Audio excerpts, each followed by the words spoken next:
Pamagat. Ang ginto sa likod ng amoy ng dagat. Alam mo ba talaga kung sino ang pinakasalan mo? Isang mangingisda na kulay-uling na sa tindi ng sikat ng araw. Inay, parang awa niyo na. Huwag niyo namang pagsalitaan ng ganyan si Mateo. Anong wag ganyan? Ang anak ko, isang bigating financial analyst sa Shanghai. Kumikita ng milyon-milyon kada taon, tapos magpapakasal lang sa isang hamak na mangingisda sa Pilipinas na araw-araw nasa laot? Ano bang engkanto ang sumanib sa'yo ha, Isabel? Biglang bumigat ang hangin sa buong reception. Mula sa dressing room, dinig na dinig ni Isabel Reyes ang nanginginig na boses ng kanyang ina sa galit. Mahigpit niyang hinawakan ang kanyang bouquet. Nanginginig ang mga kamay. Sa maliit na siwang ng pinto, natatanaw niya ang mga bisita, mga aninong nagbubulungan. Ang mga kasamahan at kaibigan niya mula sa Shanghai at maging sa Shenzhen na lumipad pa papuntang Pilipinas ay nakatitig sa kasal na ito na may mga matang puno ng pagtataka at hindi maipaliwanag na panghihinayang. Ang lugar ng kasal ay isang events hall sa tabi ng dagat sa General Santos City. Pagbukas mo ng bintana, tanaw mo na ang malawak na Sarangani Bay. Ang alon ng dagat ang nagsisilbing musika. Simple lang ang disenyo, hindi magarbo, pero maliwanag at malinis. Sa bawat sulok, amoy mo ang alat ng dagat. Ngunit para sa mga bisitang sanay lamang sa mga 5-star hotel sa China, ang lugar na ito ay simple at probinsyano sa sukdulan. Bel, sigurado ka na ba talaga dito? Pabulong na tanong ng matalik niyang kaibigan na si Angela na tumabi sa kanya. Tingnan mo yung venue at tingnan mo yung mga kamag-anak ng groom. Diyos ko, may isang tiyuhin na nakatsinelas lang. Mapait na ngiti lang ang naisagot ni Isabel. Alam na alam niyang haharapin niya ang ganitong eksena. 3 buwan na ang nakalipas mula nang i-anunsyo niyang magpapakasal siya kay Mateo. Hindi na natapos ang mga pagdududa mula sa lahat. Si Mateo Santos, 22 taong gulang, isang lokal na mangingisda mula sa General Santos. Maitim ang kanyang balat, kumikinang sa ilalim ng araw. Ang mga palad niya ay magaspang at kalyo, at ang mga kuko niya ay laging may bakas ng amoy isda na hindi matanggal-tanggal. Noong una silang magkita, suot niya isang kupasing t-shirt at cargo pants, sakay ng isang luma at nagkakalawang na Toyota pickup na ginagamit niya sa paghahatid ng isda. Iyon din ang unang beses ni Isabel sa Pilipinas. Habang nakatayo siya sa labas ng Francisco Bangoy International Airport sa Davao, pinagmamasdan ng lalaking maitim na ngumingiti sa kanya ng buong katapatan. Hindi niya maiwasang makaramdam ng kaunting pag-aalangan. Malayo ito sa proseso niya sa kanyang isipan. Nagkakilala sila sa isang ASEAN Business Conference sa Maynila noong nakaraang taon. Si Isabel ang kinatawan ng kanyang kumpanya para sa isang fintech summit. Sa dinner party, dumalo si Mateo bilang kinatawan ng Asosasyon ng mga Mangingisda ng Pilipinas. Hindi siya pala salita. Pero kapag karagatan at pangingisda na ang pinag-uusapan, nagliliwanag ang kanyang mga mata. Nakarinig ka na ba ng yellowfin tuna? Tanong niya sa Mandarin na may halong puntong Bisaya. Iyon ang ginto ng karagatan. Ang isang piraso na may pinakamataas na kalidad, kayang maibenta ng milyon-milyong piso. Mas totoo pa yan kaysa sa mga numero na pinaglalaruan ninyo sa finance. Noon, magalang lang nang ngumiti si Isabel. Iniisip na may pagka-interesante ang mangingisdang ito. Hindi niya akalain na matapos nilang magpalitan ng WeChat, ang kanilang pag-uusap ay hahantong sa pag-iibigan. Bago siya pumalaot sa madaling araw, palagi siyang nagpapadala ng magandang umaga. Sinusubukang isalarawan ang pagsikat ng araw sa dagat gamit ang simpleng Chinese characters. Pinadadalhan niya si Isabel ng mga Pilipinong pagkain na hindi mabibili sa China. Pagkatapos ng 6 na buwan, lumipad si Isabel papuntang Pilipinas para makipagkita sa kanya at heto na sila ngayon sa araw ng kanilang kasal. Handa na ba ang bride? Magsisimula na ang seremonya. Sigaw ng wedding coordinator mula sa labas. Huminga ng malalim si Isabel. Itinulak ang pinto at lumabas. Lahat ng mata ay napunta sa kanyang mga tinging puno ng gulat, pag-uusisa at awa. Rinig na rinig niya ang mga bulungan. Diyos ko, totoo nga pinakasalan niya. Sayang, napakatalino at ganda pa naman niya. Narinig ko, ilang maliliit na bangka lang daw ang pag-aari ng pamilya ng lalaki. Nakatira pa sa tabi ng fishport. Ang ingay siguro doon. Magkano lang ba ang kinikita ng isang mangingisda sa isang buwan? Siguradong si Isabel ang bubuhay sa pamilya nila. Tumugtog ang musika. Inalalayan si Isabel ng kanyang ama papunta sa altar. Si Mateo ay naghihintay sa entablado, nakasuot ng suit na halatang hindi sanay isuot, hindi pa natatanggal ang etiketa sa manggas. Ganoon pa rin ang kaitiman ng kanyang balat. Ngunit ang ngiti niya ay busilak at totoo. Anak, hindi ka ba talaga nagsisisi? Bulong ng kanyang ama. Siguradong sigurado po ako, Tay. Mariing sagot ni Isabel. Naging maayos naman ang seremonya, ngunit ramdam ang awkward na tensyon sa hangin. Nang magpalitan na sila ng singsing, kanya-kanyang isip ang mga bisita sa ibaba. Ang mga kasamahan niya mula sa Shanghai ay nagkumpol-kumpol at rinig ang kanilang mga bulungan. Nakita niyo ba mga kamag-anak ng groom? Ang babadoy manamit. Oo nga, may isang alin na naka-duster at tsinelas lang. Walang ka-effort-effort man lang. Narinig ko, mahihirap daw talaga ang mga mangingisda dito. Mga ilang libong piso lang daw sa isang buwan ang kita. Kung swertehin, ilang libong piso. Katumbas lang yan ng ilang libong yuan. Ang basic salary pa lang ni Isabel sa Shanghai, lampas na dyan. Ganyan talaga ang mga babae. Nagiging tanga kapag nagmamahal. Ang mga salitang iyon ay parang mga karayom na tumutusok sa hangin. Ang ina ni Isabel ay namumutla na sa galit. Ilang beses na nagtangkang tumayo para sumagot, ngunit pinipigilan ng kanyang asawa. Sa kabilang panig, ang mga magulang ni Mateo ay hindi rin mapakali. Ang ama ni Mateo, na buong buhay na nasa dagat, ay may balat na kasing kapal ng balat ng puno. Halatang hindi siya komportable sa ganitong okasyon at paulit-ulit na hinihila ang kanyang kurbata. Ang ina naman ni Mateo ay halos mapunit na ang panyong hawak sa sobrang kaba. Pabulong niyang sinabi sa isang kamag-anak sa wikang Bisaya. Sakto bagyod ning atong gihimo, kining babayigikan man kuno sa laing nasod, edukada og dato. Dili man taangay sa ilaha. Si Mateo, buotan na kaayo. Basin naloko na ni, malipayon pa. Parehong nag-aalala ang mga magulang, ngunit magkasalungat ang kanilang mga dahilan.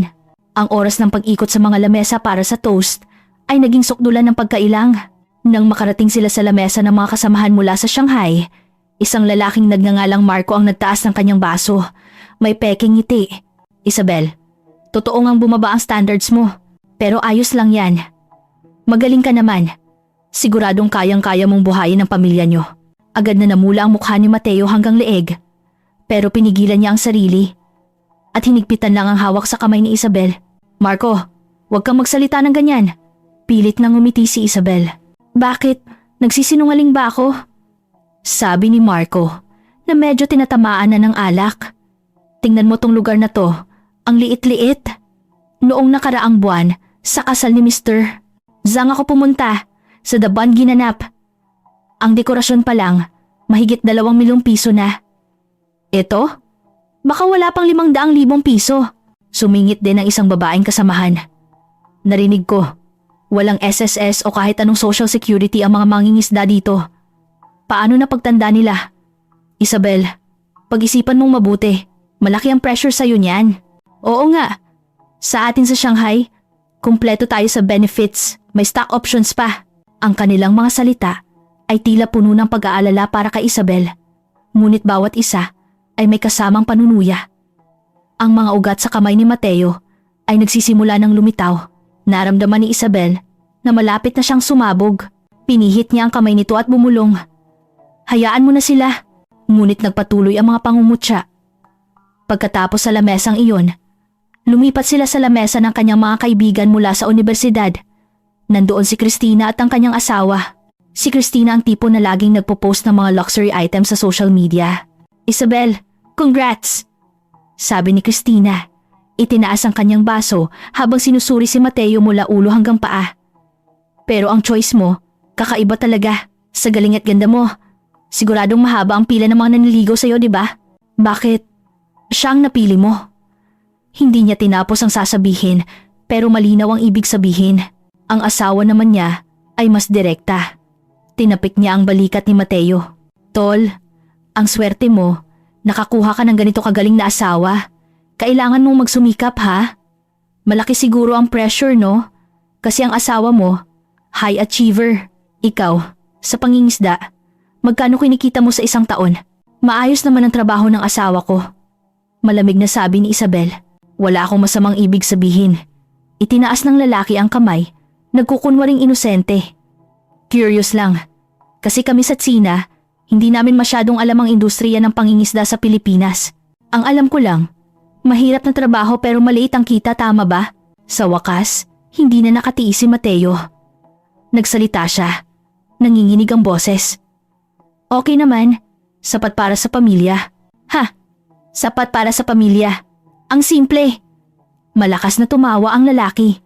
Kami kasi, hindi ganoon. Lagi naming iniisip ang financial freedom, ang maagang pagre-retiro. Tol, ang ganda ng mindset mo.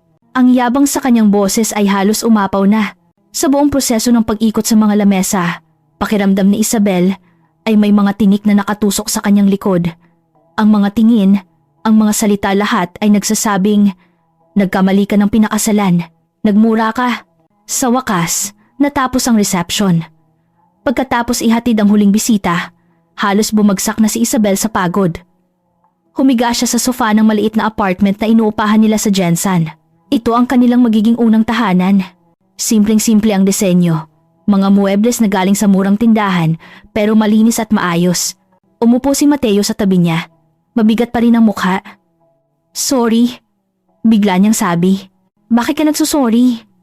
Lumingon si Isabel. Nahiya ka dahil sa akin. Nakayukong sabi ni Mateo. Ang mga kaibigan mo. Siguradong iniisip nilang nabulag ka kaya ako ang pinakasalan mo. Alam kong hindi ako tulad nila. Isa lang akong mangingisda. 3:00 ng madaling araw. Kailangan ko nang gumising para pumalaot. Pag-uwi, amoy isda ang buong katawan ko. Hindi ako nakapagtapos ng kolehiyo. Hindi ako marunong sa investments. Ang alam ko lang ay manghuli ng isda, magbasa ng panahon, at magkumpuni ng bangka. Tama na, pinutol siya ni Isabel. Mateo, pakinggan mo ako. Pinakasalan kita hindi dahil sa laman ng wallet mo, o kung anong sasakyan ang minamaneho mo, o kung anong bahay ang tinitirhan mo. Pinakasalan kita dahil sa kung sino ka. Pero, walang pero? Tumayo si Isabel. Sa ilang taon ko sa Shanghai, nakakita na ako ng napakaraming matagumpay na lalaki na nakasuot ng magagarang damit pero sa loob, makasarili at peke. Alam mo ba kung bakit kita mahal? Dahil totoo ka, ang pagmamahal mo sa akin.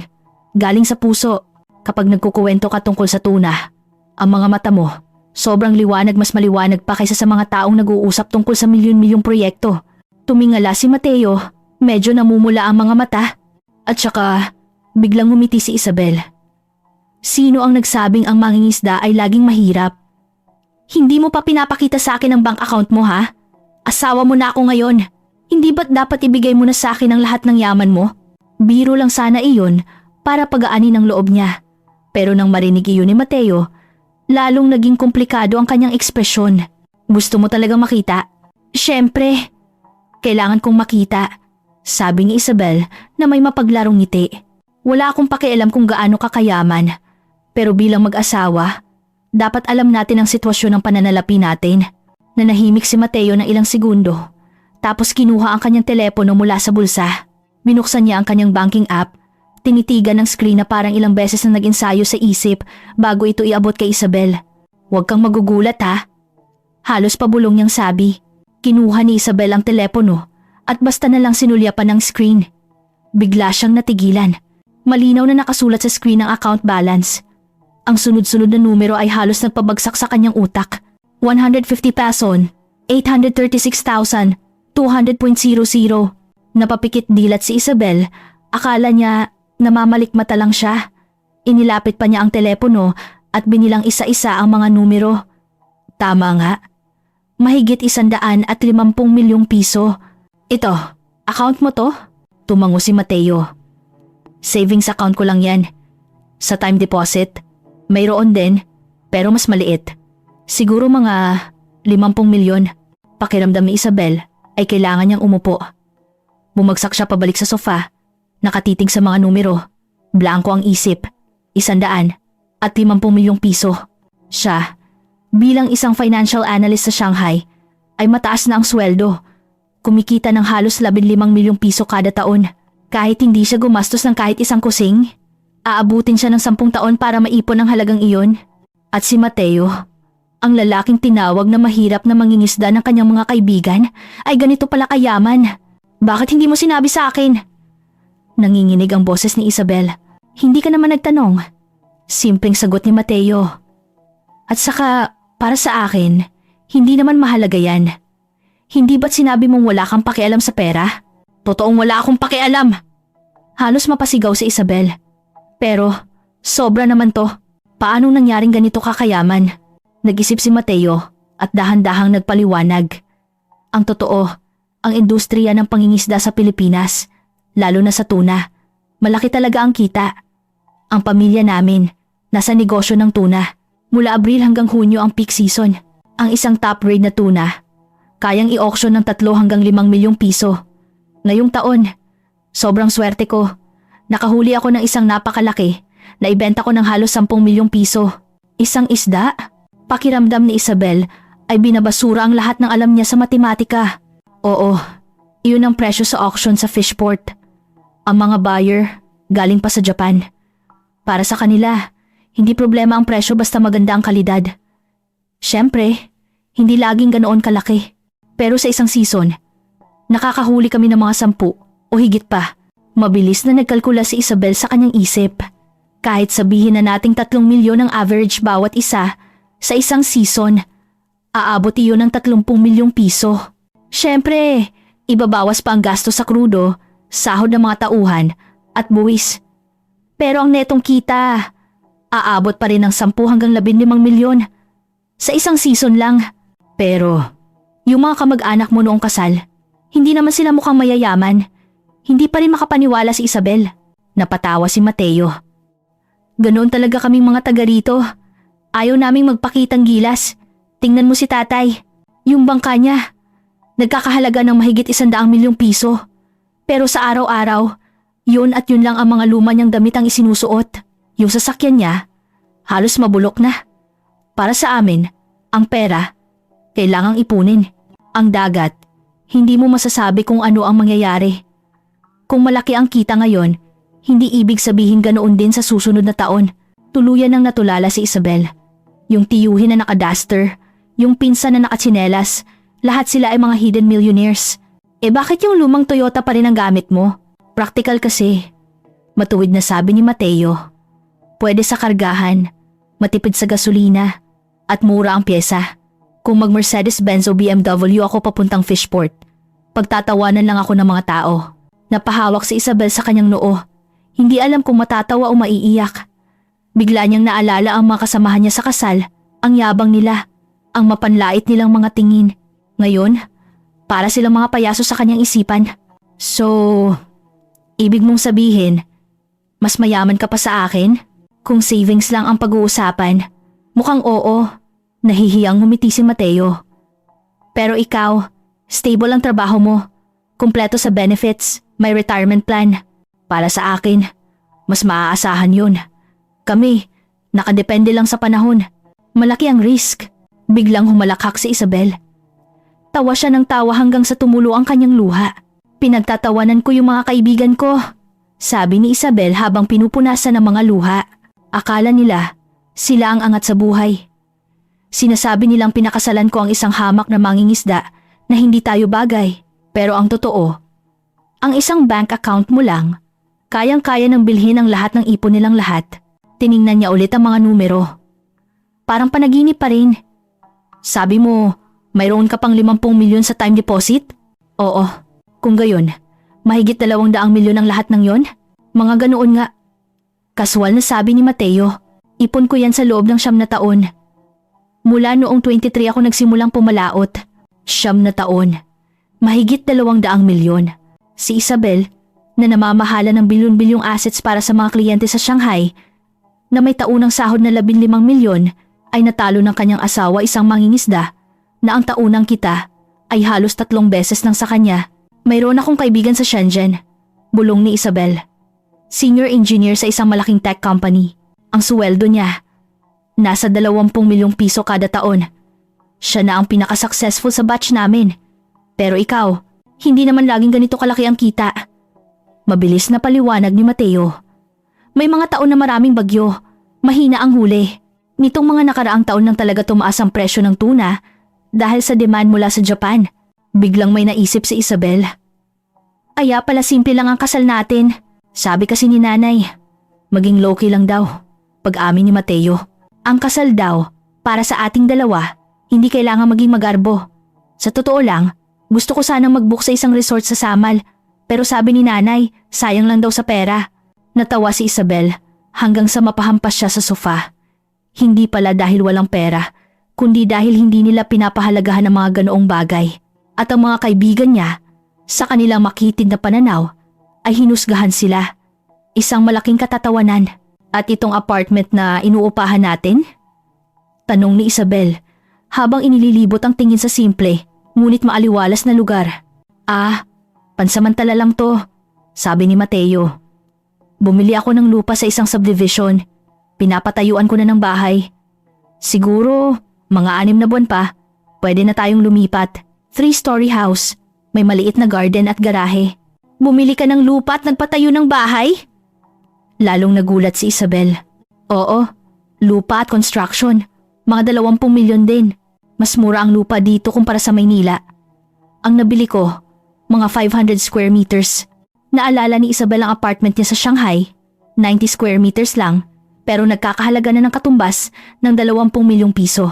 At ang asawa niya, isang 500 square meter na bahay at lupa ang ipinapatayo. Bigla niyang naalala ang sinabi ni Marco sa kasal. Tingnan mo tong lugar na to. Ang liit-liit. Kung malalaman lang ni Marco na ang lalaking hinahamak niya ay may 100 milyong piso sa savings account, ano kaya ang magiging reaksyon niya?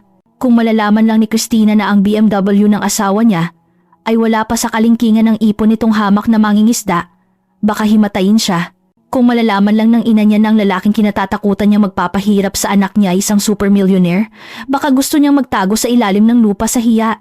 Habang iniisip ito ni Isabel, lalo siyang natawa. Bakit ka ba tawa ng tawa? Naguguluhang tanong ni Mateo. Natatawa ako kasi ang mundong ito, puno ng kabalintunaan. Sabi ni Isabel, habol ang hininga. Akala ng lahat, ako, isang financial expert, ang nagpakasal sa isang mahirap. Ang totoo, ako pala ang sinasagot niya. Hindi ako rich kid. Seryosong pagtatama ni Mateo. Pinaghirapan ko lahat ng ito. Mas malaki ang pera ni nanay at tatay, pero sa kanila yon, mas lalong nakakagulat ang sinabi niya. So, itong 200 milyon, sa'yo lang? Gaano kayaman ang mga magulang mo? Hindi ko rin sigurado. Napakamot ng ulo si Mateo. Basta yung isang bangka ni tatay, mahigit 100 milyon na. May 2 building din siya sa syudad. Minsan, kahit si tatay, hindi na alam kung gaano nakalaki ang pera namin. Tama na, tama na. Itinaas ni Isabel ang kamay. Baka masira na ang bait ko, pero bakit hindi mo sinabi? Ang tagal na natin, pero ni minsan hindi mo nabanggit. Nanahimik si Mateo ng matagal. Tapos, pabulong siyang sumagot. Kasi, natakot ako. Natakot saan? Natakot na baka pera lang ang habol mo sa akin. Nakayuko niyang sabi. Hindi makatingin sa kanya. Dati, may mga nakilala akong babae sa Maynila. Kapag nalaman nilang nasa negosyo ako ng tuna, nagliliwanag ang mga mata nila. Sa pangalawang pagkikita pa lang. Tinatanong na ako kung ilang bangka o bahay ang meron ako. Ayaw na ayaw ko ng ganoong pakiramdam. Para akong isang naglalakad na wallet. Hindi isang tao. Pero ikaw, iba ka. Tumingin siya ng diretso kay Isabel. Kailanman, hindi ka nagtanong tungkol sa pera. Noong sinundo kita sa luma kong pickup, hindi ka nagreklamo. Dinala kita sa fishport na sobrang langsa. Pero hindi ka man lang kumunot ng noo. Minahal mo ako bilang ako. Hindi dahil sa pera ko. Biglang namuo ang luha sa mga mata ni Isabel. Kaya hindi ko sinabi. Mahinang sabi ni Mateo. Gusto kong malaman mo pagkatapos na nating makasal. Ang kinabukasan natin. Hindi magiging kasing hirap ng iniisip ng mga kaibigan mo. Kaya kitang bigyan ng komportabling buhay. Siguro hindi super yaman na may mansyon at sports car. Pero sapat para hindi na natin problemahin ang pera habang buhay. Biglang niyakap ni Isabel si Mateo. Tumutulo ang luha. Ikaw talagang loko ka, sabi niya, sabay tawa at iyak. Alam mo ba kung gaano kahirap para sa akin kanina sa kasal? Habang naririnig ko silang lahat na minamaliit ka, sinasabing hindi ka karapat-dapat sa akin. Parang sinasaksak ang puso ko. Sorry na. Mahinang sabi ni Mateo, hinahaplos ang kanyang likod. Hindi, wala kang kasalanan. Itinaas ni Isabel ang kanyang mukha na puno ng luha. Tama ang ginawa mo. Kung sinabi mo sa akin sa simula pa lang na ganito kakayaman, baka ako naman ang magduda sa sarili ko. Baka isipin kong nabubulagan lang ako ng pera. Pero ngayon, sigurado ako, mahal kita bilang ikaw. Nagyakapan sila ng tahimik. Pero, biglang sabi ni Isabel, Gusto ko pa ring malaman nila ang totoo. Gusto kong makita ang mga mukha nilang namumutla sa gulat. Napangiti si Mateo. Sige, anong plano mo? Hindi ko alam. Gusto ko lang ipamukha sa kanila na nagkamali sila ng husga sa susunod na pagkakataon. Nakangiting sabi ni Mateo. Pagbalik mo, dadalhin kita sa amin, sa fishport. Ipapakita ko sa iyo ang mga bangka at cold storage namin para maintindihan mo na ang mga mangingisda dito sa Pilipinas. Hindi kasing simple na iniisip nila. Tumango si Isabel. Bigla, may naalala siya. Teka, sabi mo mayroon ka pang stocks at mutual funds? Ah, oo. Kaunti lang. Mga 15 milyon. Kaswal na sagot ni Mateo. Hindi ko kasi masyadong naiintindihan yan. Kaya kumuha ako ng financial advisor para sa akin. Karamihan, mga blue chip stocks at index funds. Mas mababa ang risk. Natigilan si Isabel. Itong mangingisdang nagsasabing hindi siya marunong sa finance ay nag-invest ng 15 milyon sa isang portfolio na mas professional pa kaysa sa maraming retail investor. Ang kanilang unang gabi bilang mag-asawa ay lumipas sa gitna ng pagkamangha ni Isabel.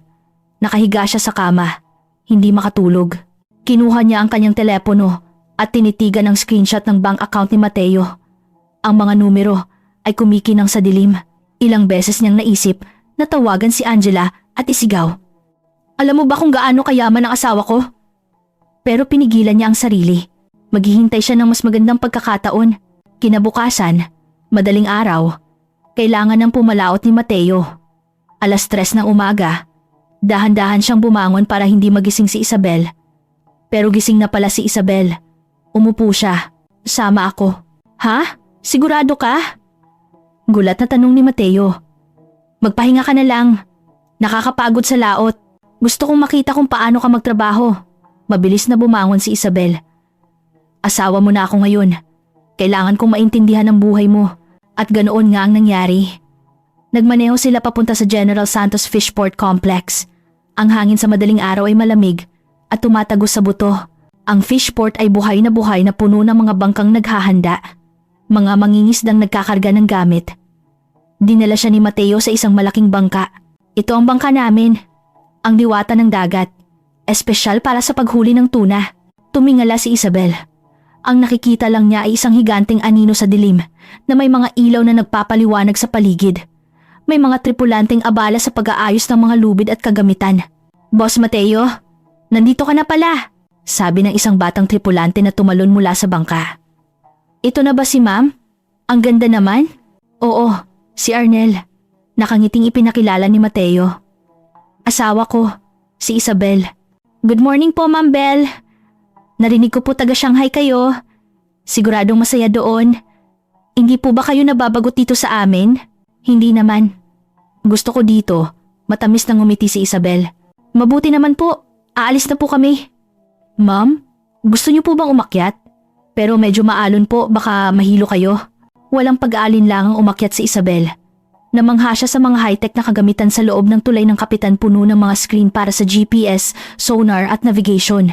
Itong sonar? Bago lang, turo ni Mateo sa isang malaking screen. Kayang makita kung nasaan ang mga isda. Halos 3 milyon ang halaga niyan. Yung navigation system mas mahal pa, mga 5 milyon. Pero sulit. Automatiko niyang kinakalkula ang pinakamatipid na ruta. Tahimik na nagkalkula si Isabel. Ang mga kagamitan pa lang ay aabot na ng halos 8 milyong piso. Ang buong bangka, mahigit 100 milyon. Kaswal na sagot ni Mateo. Boss, aalis na tayo. Sigaw ni Arnel. Gusto mo talagang sumama buong araw? Tumango si Isabel. Oo. Dahan-dahang umalis ang bangka sa daungan at pumasok sa madilim na karagatan. Wala pang araw. Mga ilaw lang ng ibang bangka ang nagsisilbing bituin. Tumayo si Isabel sa deck. Hinahampas ng hangin ang kanyang buhok. Bigla niyang naintindihan ang sinasabi ni Mateo na kalayaan. Ang dagat ay tunay na napakalawak. Nagsimulang sumikat ang araw. Nagiging ginto ang ibabaw ng dagat. Si Mateo, nakatayo sa unahan ng bangka, nakatutok sa sonar at patuloy na nagbibigay ng utos sa kanyang mga tauhan. Sa kanyang trabaho, ibang-iba ang kanyang itsura, puno ng kumpiyansa. Hindi tulad ng nahihiyang groom kahapon. May isda! Biglang sigaw ni Arnel. Agad na lumiko ang bangka. Pinanood ni Isabel kung paano nila inihagis ang mahahabang linya na may daan-daang kawil. Pagkalipas ng ilang oras, Nagsimula na silang humila. Ang unang malaking tuna na nahila ay halos kasing tangkad niya. Naghiyawan ang mga tripulante sa tuwa. Sumunod ang pangalawa. Pangatlo. Swerte tayo ngayon. Nakangiting sabi ni Mateo. Bigla, may lumitaw na isang napakalaking anino sa sonar. Tuna! Malaking tuna! Halos mapaos na sigaw ni Arnel. Agad na naging tensyonado ang lahat. Nagsimulang mag-utos si Mateo. Maingat na hinihila ang linya. Hindi humihinga si Isabel. Sa wakas, isang higanting tuna ang lumitaw mula sa tubig. Nagwawala at nagtatalsik ng tubig. Nagtulungan ang mga tripulante. Ang laki! Sigaw ni Mateo na parang bata. Siguradong mahigit 200 kilo to. Magsisimula to sa 3 milyong piso. Nang maisakay na ang isda sa bangka at mailagay sa nagiyelong imbakan, niyakap ni Mateo si Isabel. Kita mo? Yan ang ginto ng dagat. Isang piraso lang, milyon na agad. Tuluyan ang sumuko si Isabel. Kaya pala ganito kayaman ang mga mangingisda dito. Para silang namumulot ng pera sa dagat. Isang isda, katumbas ng mahigit kalahating milyong yuan. Ang kinikita niya sa halos kalahating taon, kinikita lang ni Mateo sa loob ng ilang oras. Siyempre, nakita rin niya kung gaano kahirap ang trabaho. Nakakapasong init ng araw, nakakatakot na alon. Bawat isa sa kanila ay kulay uling. Puno ng sugat at kalyo ang mga kamay. Hindi basta-basta ang perang ito. Pagbalik nila sa Pampang, sa hapon, ang huli ay napakaganda. Maliban sa higanting tuna, marami pa silang ibang nahuli. Dinala ni Mateo si Isabel sa auction. Nang ilatag ang higanting tuna, nagkagulo ang mga tao. Maraming Hapon na buyer ang lumapit, sinuri ito at nagsimulang magtawaran. 3.2 milyon, 3.5 milyon, 4 milyon. Sa huli, naibenta ito sa halagang 4.8 milyong piso. Nagpalakpakan ng lahat. Dala mo ang swerte, sabi ni Mateo. Hawak ang kamay ni Isabel habang tinitingnan ni Isabel ang namumulang mukha ni Mateo dahil sa araw.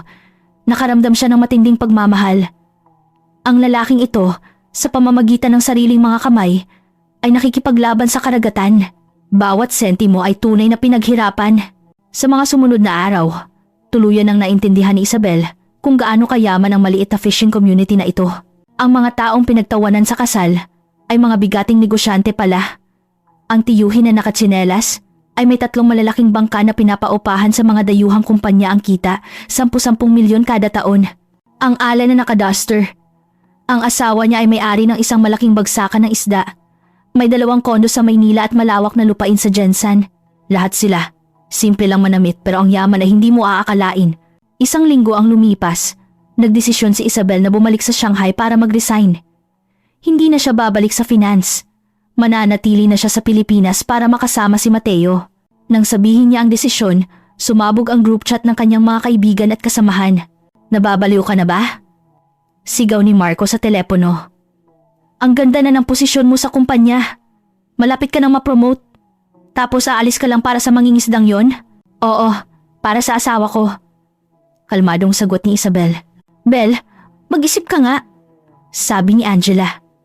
Kumikita ka ng milyon-milyon dyan, tapos pupunta ka sa Pilipinas para ano? Magbilad sa araw? Hindi mapigilang matawa ni Isabel. Masaya din naman manghuli ng isda. Na-brainwash ka na niyan. Sabi ni Christina sa group chat. Mas mababa ang sahod di dyan. Babagsak ang lifestyle mo. Muntik nang isampal ni Isabel ang katotohanan sa kanila. Pero pinigilan niya ang sarili. Mabilis na naproseso ang kanyang resignation. Sa kanyang farewell party, sinubukan pa rin siyang kumbinsihin ng kanyang boss. Sayang ka Isabel. Sabi ng boss niya. Pero ganyan talaga ang mga babae. Laging isinasakripisyo ang career para sa pag-ibig. Good luck sa'yo. Hindi nagustuhan ni Isabel ang salitang sakripisyo. Para sa kanya, pinili niya lang ang buhay na mas gusto niya. Sa airport, nagkasalubong sila ni Christina. Aalis ka na pala, sabi ni Christina, na nakabihis ng Chanel mula ulo hanggang paa. Hindi ka ba sinundo ng asawa mo? Ang asawa ko, laging sinusundo ako, may dala pang bulaklak. Iba-iba naman kasi tayo. Simpleng sagot ni Isabel. Secret lang, bulong ni Christina. Na-promote ulit ang asawa ko. Ang sweldo niya ngayon, katumbas na ng 40 milyong piso kada taon. Nakabili na rin kami ng pangalawang apartment. Congrats! Nakangiting sabi ni Isabel. Sa eroplano, Katabi pa niya si Christina na walang tigil sa pagyayabang. Paglapag nila sa Davao, paglabas ni Isabel, nakita niya agad si Mateo. May hawak na isang malaking bouquet ng rosas. Asawa ko! Sinalubong siya ni Mateo ng isang mahigpit na yakap at halik sa noo. Namiss kita. Nakatayo sa likod si Christina. Nanigas ang ngiti sa kanyang labi. Nakita niya kung paano dinala ni Mateo si Isabel sa parking lot, papunta sa isang bagong-bagong itim na Mercedes-Benz G-Wagon. Nagpalit ka ng sasakyan? Gulat na tanong ni Isabel. Oo, kahapon lang. Nahihiyang sagot ni Mateo. Sabi ko, dito ka natitira. Hindi na bagay sa'yo yung lumang pick-up. Mahal to. Diba? Okay lang. Mga 12 milyon. Kaswal na sabi ni Mateo. Lumingon si Isabel at nakita si Christina na nakatulala sa sasakyan. Sasakyan niya ng asawa mo? Nanginginig ang boses ni Christina. Oo. Matamis na ngumiti si Isabel. Mangingisda lang, di ba? Namula ang mukha ni Christina na parang kamatis. Habang paalis ang sasakyan, nakita ni Isabel sa salamin si Christina na nakatayo pa rin, parang tinamaan ng kidlat. Ang saya mo sabi ni Mateo. Hindi mo alam. Sa eroplano, walang tigil sa pagyayabang at pang-aawa sa akin. Ngayon, isang sasakyan mo lang, natameme na siya. Kung ganoon, sabi ni Mateo, gulatin pa natin siya ulit. Sa susunod na buwan, may malaking event ang Fishing Association sa isang hotel sa Maynila. Isama mo lahat ng kaibigan mo. Nagningning ang mga mata ni Isabel. Gusto ko yon. Isang buwan ang lumipas. Dumating sa Maynila ang mga kaibigan ni Isabel para sa Fishing Industry Gala Night sa isang grand hotel. Gulat na gulat sila sa karangyaan ng event. Puro mga mayayamang negosyante ang dumalo. Ipinakita sa isang presentasyon na ang industriya ng pangingisda sa Pilipinas ay nagkakahalaga ng bilyon-bilyong piso taon-taon. Ang average na kita ng isang mangingisda sa ganitong sektor ay higit sa 3 milyong piso kada taon. Sunod, umakyat sa entablado ang ama ni Mateo, si Mang Lito Santos, ang presidente ng asosasyon. Ikinuwento niya kung paano sila nagsimula sa isang maliit na bangka. Ngayon, sabi niya, ang aming kumpanya ay may fleet ng mga bangka na nagkakahalaga ng mahigit 300 milyong piso. Noong nakaraang taon, ang netong kita namin ay umabot ng 60 milyong piso. Napanganga ang mga kaibigan ni Isabel. Si Mang Lito, ang simpleng lalaki sa kasal, ay isang fishing tycoon pala. Lumapit si Mateo na nakasuot ng isang mamahaling suit. Totoo ba yung sinabi ng tatay mo? Tanong ni Marco. Oo, nakangiting sagot ni Mateo. Ako, maliit pa lang. Noong nakaraang taon, kumita lang ako ng mga 45 milyong piso.